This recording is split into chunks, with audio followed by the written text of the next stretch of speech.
My name's Ardi Mendoza. I'm a junior from Waldwick, New Jersey. I'm a neuroscience and romance languages double major, and some of the things I do here on campus, I'm the president of the junior class through the Student Government Association.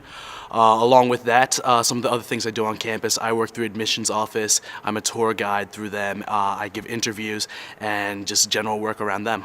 No, I took a tour over here at the summer of 2007, my junior year of high school, and during that tour I had walked through Gilman and everything, and I had seen such a great center of campus, but it was being closed down at the time. All the books were being locked up, everything was being put into boxes, and over the past 2 years I didn't have Gilman, but to have Gilman return and see it as the new center of both humanities and so many different departments on campus, the new atrium that's opened up, the back of the hut, and all the different resources we have over there, I think it's a great way for philanthropy to have been given back to campus and everything. The idea to have new buildings such as Mason, Hackerman Hall, Charles Commons, all these new resources that we didn't have before, and the idea that over the past 3 years of me being on campus, this place has exploded in new buildings and resources and things.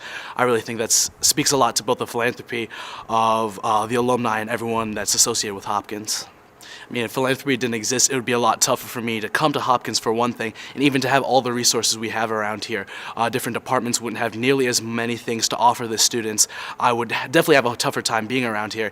And even just the day-to-day activities, I work in the admissions office, and I am paid through the admissions office, so it does help to have that sort of stipend. But at the same time, to have all those resources that I can both have for myself and to give to new students and prospective students, I think that's a really big help. The best way I can describe philanthropy is the idea that over the course of your 4 years around here at Hopkins, you found a certain club that you really fit in, a certain niche you had in campus, a certain area that you always want to hang out in, or dorms, different things like that. And it really defined both your 4 years over here on campus and really who you grew up to become after you came over here.